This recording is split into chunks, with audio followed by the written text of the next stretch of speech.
ఇప్పుడే జీ5 app download చేయండి. చూడండి మీ ఫేవరెట్ టీవీ షోస్ ఎప్పుడైనా ఎక్కడైనా. మనసు పడినవాడు దూరం అయ్యాక కన్నవారితో ఆనందంగా బతకలేను. నా ఈ పరిస్థితి ఏ ఆడపిల్లకి రాకూడదు మావయ్య.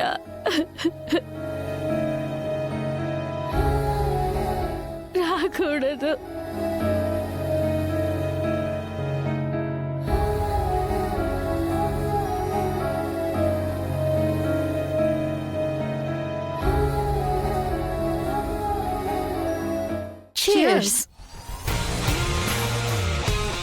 ఏమోనే బాబు, నువ్వు మాకు ఎప్పటికీ అర్థం కావు.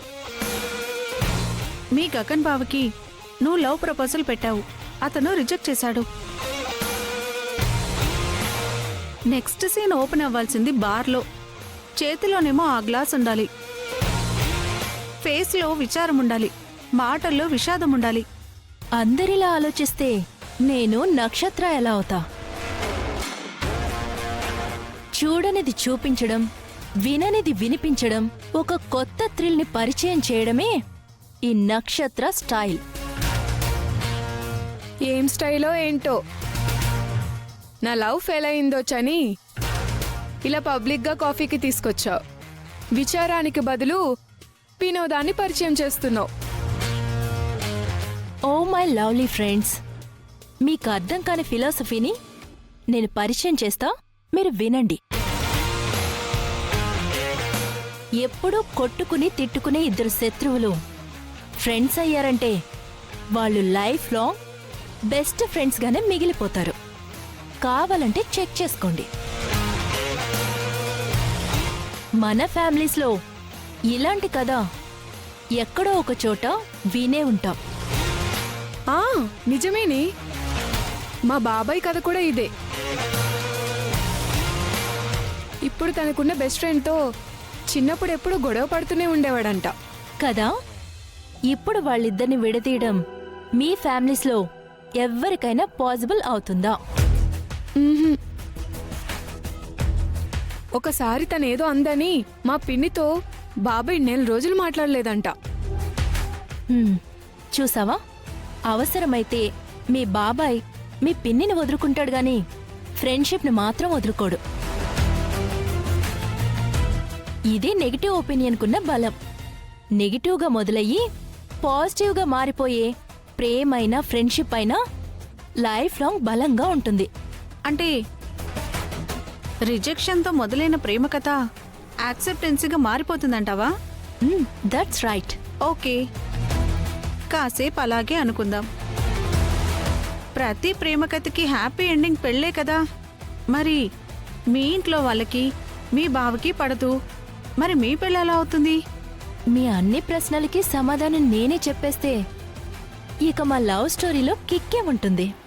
ఏయ్ తప్పించుకుంటున్నావు కదా ఆన్సర్ చెప్పకుండా. ఓసే క్రేజీ, నేను ప్రేమిస్తుంది జీరోని కాదు, హీరోని. ప్రేమలో పడ్డ హీరో తన ప్రేమని తానే గెలిపించుకుంటాడు. అంటే ఖచ్చితంగా మీ బావ నీ ప్రేమలో పడి తీరతాడా? యా, దానికి తొలిమెట్టుగా రేపు జరగబోయే నా బర్త్డే పార్టీకి తనే వచ్చి స్వయంగా తన చేతులతో నాకు కేక్ తినిపిస్తాడు. ఓ మై గాడ్, అదెలా? కహానీ మే ట్విస్ట్ అభి బాకీ హై, జస్ట్ వెయిట్ అండ్ సీ.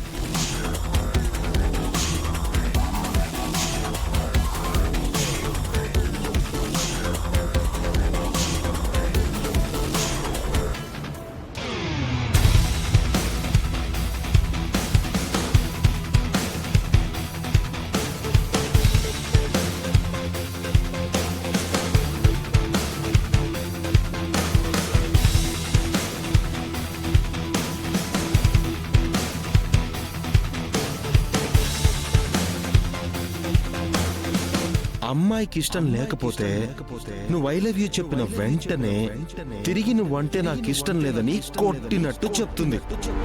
కానీ ఈ అమ్మాయి అలా చెయ్యలేదు, ఏడ్చుకుంటూ వెళ్ళిపోయింది. దీన్ని బట్టి నీకేం అర్థమైంది? నీ మీద తన మనసులో ఏదో ఉంది.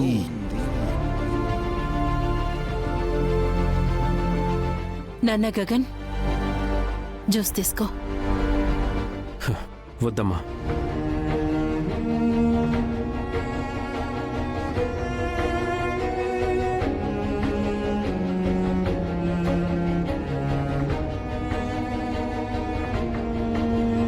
ఏమైందిరా? ఏం లేదమ్మా. ఏదో ఇంపార్టెంట్ పని అని వెళ్ళావు, దేవునికి దండం పెట్టుకుని మరీ వెళ్ళావు. ఏమైంది నాన్న ఆ పని?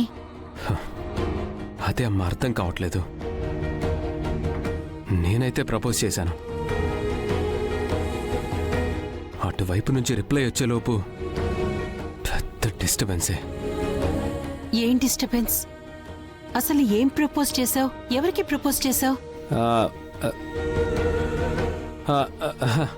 అదే అదే బిజినెస్ ప్రపోజల్ అమ్మా. ప్రపోజల్గా ఒక మెయిల్ పెట్టాను, అటు నుంచి రిప్లై రావాలి.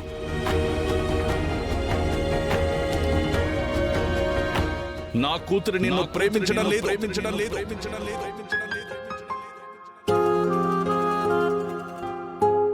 ఈలోపు ఒక పెద్ద వైరస్ వచ్చి మొత్తం సిచ్యువేషన్ అంతా పాడు చేసేసింది. సిచ్యువేషనా? సిచ్యువేషన్ కాదమ్మా, సిస్టమ్, కంప్యూటర్ సిస్టమ్. ఆఫీస్లో కంప్యూటర్స్ అన్నిటికీ ఒక వైరస్ వచ్చింది. దాంతో రిప్లై ఏమొస్తుందో అని టెన్షన్గా ఉంది. మరి ఆ వైరస్కి సొల్యూషన్ లేదా? ఎందుకుండదు? కాలం ప్రతి వైరస్కి సొల్యూషన్ చూపిస్తుంది. కాలమా? కాలం కాదు అమ్మా, ఈ మధ్య నీకు వినికిడి ప్రాబ్లం వచ్చేసింది. కాలం కాదు, కాలమణి తమిళియన్. నా ఆఫీస్లో ఒక పెద్ద టెక్నీషియన్ కాలమణి. ఇలాంటి వైరస్లు అన్నిటినీ క్లీన్ చేస్తాడు. అప్పటి వరకు రిప్లై కోసం వెయిట్ చేయాలి. ఏమోరా, నీ ఆఫీస్ కోలేంటో నాకేం అర్థం కాలేదు. వదిలేమ్మా. ఇంతకీ పూరి ఎక్కడా? బయట డాన్స్ ప్రాక్టీస్ చేస్తుందిరా. పూరీనా? నిజమా? అవునరా, భూమి లేకపోయినా కూడా తన డాన్స్ ప్రాక్టీస్ ఆగలేదు. కాని అప్పుడప్పుడు మాత్రం బతికిస్తుంది. అదే భూమి ఉంటే రెగ్యులర్గా ప్రాక్టీస్ చేస్తుంది. అసలు భూమి ఉంటే మన ఇంటి కళే వేరునన్నా. జీ5 యాప్ డౌన్లోడ్ చేసి అన్ని ఎపిసోడ్స్ పూర్తి ఉచితంగా చూడండి.